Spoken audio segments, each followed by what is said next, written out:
Santapan Harian Selasa 12 November 2024.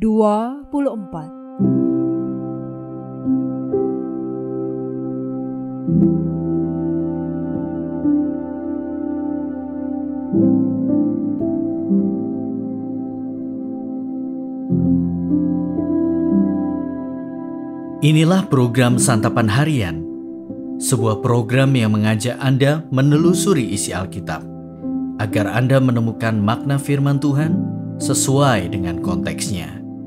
Santapan Harian tertuju bagi Anda yang ingin memiliki kehidupan rohani yang segar, kuat, dan sigap. Hari ini kita akan membaca Roma pasal yang ke-9 ayat pertama hingga ayatnya yang ke-29. Namun kita akan membacanya pada ayat pertama hingga ayatnya yang ke-18. Sebelumnya, mari kita berdoa. Bapa Surgawi, penuhilah bejana kami dengan air sungai-Mu, karena kami haus akan kebenaran firman-Mu. Di dalam kasih-Mu Yesus, kami berserah. Amin. Roma 9 ayat 1-18. Aku mengatakan kebenaran dalam Kristus, aku tidak berdusta. Hati nuraniku turut bersaksi dalam Roh Kudus bahwa aku sangat berduka cita dan selalu bersedih hati. Bahkan aku mau terkutuk dan terpisah dari Kristus demi saudara-saudaraku, kaum sebangsaku secara jasmani. Sebab mereka adalah orang Israel. Mereka telah diangkat menjadi anak dan mereka telah menerima kemuliaan, perjanjian-perjanjian, hukum Taurat, ibadah dan janji-janji. Mereka adalah keturunan bapa-bapa leluhur yang menurunkan Mesias secara jasmani yang ada di atas segala sesuatu. Dialah Allah yang harus dipuji sampai selama-lamanya. Amin. Bukan berarti bahwa firman Allah telah gagal, sebab tidak semua orang yang berasal dari Israel adalah orang Israel. Dan juga tidak semua yang terhitung keturunan Abraham adalah anak Abraham. Tetapi yang berasal dari Ishak yang akan disebut keturunanmu, artinya bukan anak-anak secara jasmani yang adalah anak-anak Allah, tetapi anak-anak perjanjian yang disebut keturunan yang benar. Sebab firman ini mengandung janji, pada waktu seperti inilah aku akan datang dan Sarah akan mempunyai seorang anak laki-laki. Namun bukan hanya itu saja. Lebih terang lagi ialah Ribka yang mengandung dari satu orang, yaitu dari Ishak bapa leluhur kita.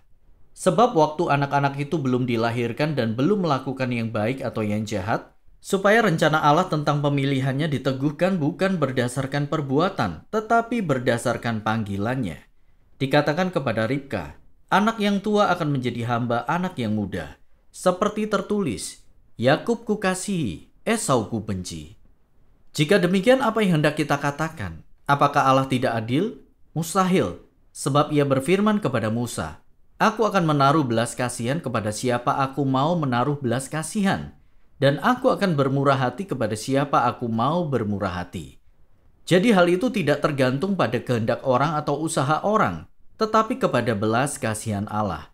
Sebab kitab suci berkata kepada Fir'aun, itulah sebabnya aku mengangkat engkau, yaitu supaya aku memperlihatkan kuasaku di dalam engkau, dan supaya namaku dimasyurkan di seluruh bumi. Jadi ia menaruh belas kasihan kepada siapa yang dikehendakinya, dan dia mengeraskan hati siapa yang dikehendakinya.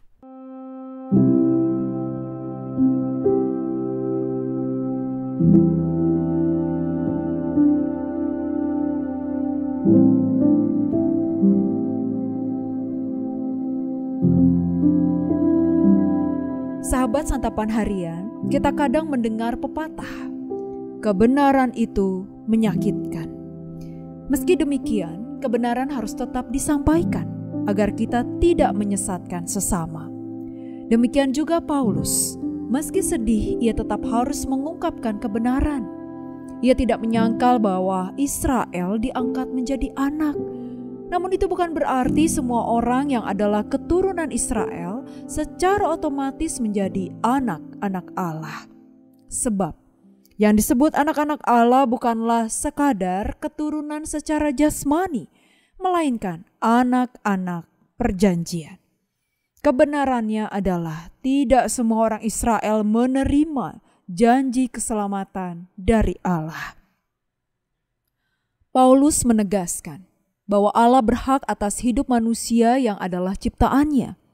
Ia berhak untuk memilih dan menetapkan siapa yang diselamatkan.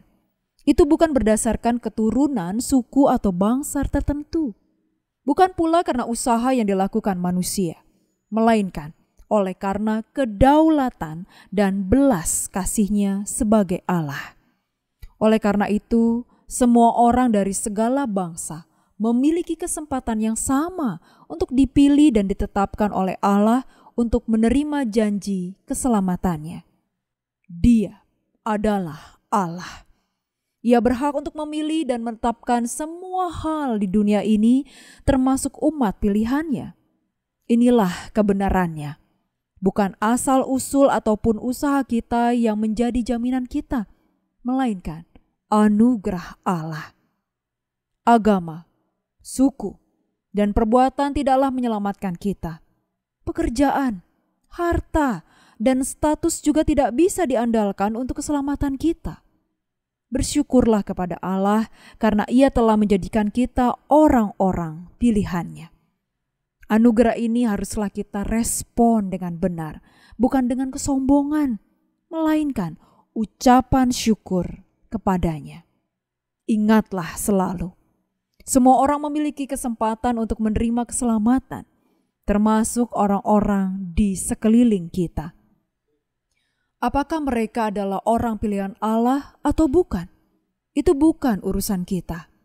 Siapapun mereka, apapun suku, bangsa, dan bahasanya, kita dipanggil untuk memberitakan keselamatan Allah kepada mereka. Mari kita berdoa. Ya Allah, Engkau berjanji semua orang akan melihat keselamatan dari-Mu. Mampukanlah kami untuk menjadi alat-Mu, untuk memberitakan kabar keselamatan-Mu kepada banyak orang. Di dalam nama-Mu, Kristus Yesus, kami berdoa. Amin.